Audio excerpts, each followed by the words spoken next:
What is up, guys, and welcome to another episode of Down South Adventures. It's been a while since I've done an update for my recovery, so today we're going to get into my 12 weeks post-op recovery.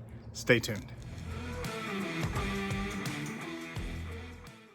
So guys, I haven't done as many updates because, well, basically once you get past a certain point, it's kind of like all the days are the same. You hurt probably 40% of the time. You feel fine maybe 60% of the time. And it really depends on what movements you're doing with your back and how hard you're trying to push it. But so that's why I've been few and far between up to this 12-week point. Things that I'm still utilizing every single day. My grabber tools, I have them everywhere in the house because I need them in every room. I'm still using the sock aid tool. I'll put that on the screen as well. That is a daily use. I can't get my socks on without it because I still don't have that range of motion. My TV tray, still the love of my life. I eat with that TV tray every single night. So it's definitely worth looking at. I finally started back on a meal plan to try to get some of this weight off of me and take some pressure off my spine as well. Started going to the gym Mondays and Fridays. I'm working with my wife, who's also, she's a certified personal trainer, but she's also an exercise therapy specialist. So she's kind of allowed to help PT. If your PT wants to give you exercises, you can take it to that kind of trainer, and she can go through those moves with you. So that's kind of neat. It is pretty miserable. I'm in a lot of pain when I'm doing moves. Definitely because I haven't done anything basically in 6 months. So we're doing things like wall squats and my legs just have no power. They are this big around now.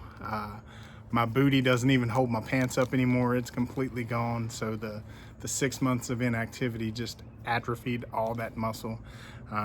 So that's gonna be a fun little thing to try to get back. I did do a work trip to Biloxi, Mississippi. So we hit the airport, worked a trade show in a big casino, so it's a lot of walking. That was very, very hard on me. That was in June, and it probably took me about 4 days to recover from that trip once I got back home. So hopefully they'll get better and better as they go. Let's see what else is new. I'm still wearing my Actastim-S. It's my trusty, it's in my pocket. Once you get used to wearing this thing every day, it is super, super easy. And guys, if you're gonna fuse 30% faster, it's totally worth wearing that thing every single day. So definitely look back into that if your doctor doesn't have you on one right now. I'm trying to do the gym Monday and Friday, and then I'm gonna try to do 2 miles per day those days that I'm not going to the gym of walking. Started doing a little pool therapy this week, so that's kind of neat. It's really good for your legs too to walk against the water because you get some more quad engagement that you don't typically get. What else? Really, guys, I think, you know, it's just the mental struggle gets so hard at this level, at this time frame, you know, 12 weeks out. Because I feel like you're constantly in this worry that you're gonna make a move and your fusion's gonna fail, and so now you've wasted. Well, so here I am 12 weeks out. So if it fails, I've wasted 12 more weeks. You know, so a fusion is definitely a mentally tiring issue to have because you always have this feeling of uncertainty, and then when you pair that with the fact that you're still so helpless. You know, I was in the hotel and I dropped my key card in the hallway. And so now I had to walk super far down this hallway just to find another human being so that I could say, hey, will you come pick up my key card because I can't bend over. So it's a lot of mentally trying things like that, but try not to let that put you in a bad place because everybody's helpless at some point. You know, we come in the world needing diapers and we exit the world needing diapers. So we're all going to have a moment of helplessness and things like that. So try not to get too much in your head about it. Like, I hate seeing my wife do everything. It's so frustrating mentally. But at the same time, that mental frustration isn't worth you trying to do something and screwing up the fusion, because then your mate's going to have to sit through the entire thing again, the surgery, the beginning recovery, which is awful. So I'm trying to make sure my nose still stays with toes, everything that I do. I'm not bending, lifting, or twisting. To this day, I still don't, I only take this off for maybe 30-minute increments when I'm kind of lounging around the house. If I'm laying on the couch, I'll take it off, but for the most part, I still have this all the time. And my doctor actually prefers that, because having this contraption keeps you from, it reminds you that you're not supposed to move like a normal person. You know, it makes me turn and do things like that. So I want that daily reminder to not screw up, because I don't want to go through this again. 2 is enough. I don't want to be in the 3 club or the 4 club. So I'm going to show some exercise footage. Kim's not going to go into detail about what we're doing here. I'll just show you some of the exercises that we're doing. Of course, get advice from your own doctor if they want you to do this kind of thing. But this workout, I've done it twice a week now, and it's feeling pretty good. And I think it may be helping with some of my leg mobility.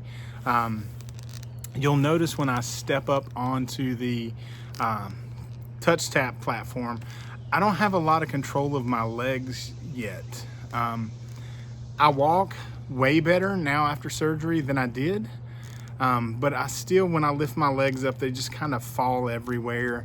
I don't have a lot of control. I still have a lot of clonus and spasticity.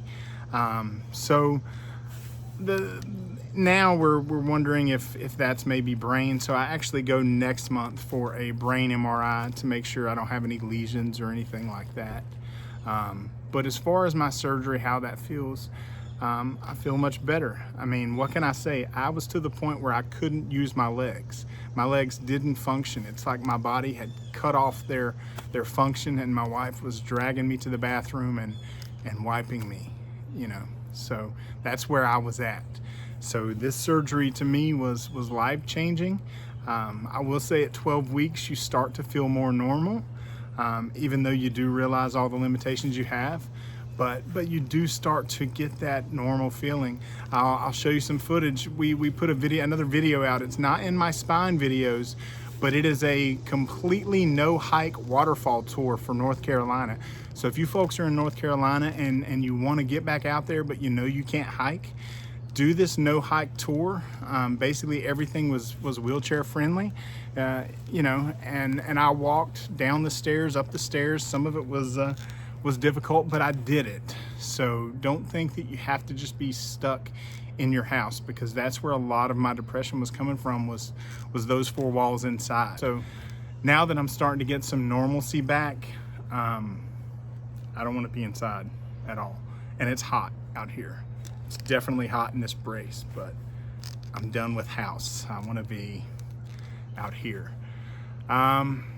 So yeah, I'm taking vitamin D3, I'm taking vitamin K2, I'm taking magnesium glycinate and bisoglycinate, and maybe that's it, zinc. But I'm taking tons of things to help bone growth.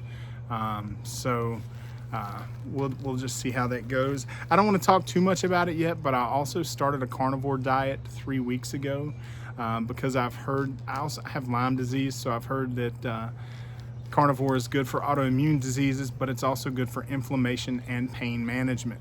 So I've been on it for 3 weeks. Not going to give you my findings yet, but let's just say I'm pretty happy with what I'm feeling so far. So I guess that's really it, guys. I'm just going to show you a bunch of footage of me moving around, but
things are good. I'm glad I had the surgery. I'm very, very happy with my doctor. I'm happy with my results. I hope everyone else's recovery is going well, and let me know if there's any questions you have, or any tools that I'm using, just anything. I wanna be as helpful as I can to anybody that's going through this, because I know how terrified I was when we started this process and I couldn't find the information that I wanted on YouTube. So I want to be able to give that to you. So as always, guys, thanks for following this journey. Thanks for your comments. You have no idea what they mean. The internet is full of trolls, and so far these spine videos have been nothing but positive comments, and so it's very different from the outdoor and off-roading world that we normally put videos out about. So thank you for that. Thank you for your kindness, and like I said, get outside, get some vitamin D, enjoy this, and we'll see you next time.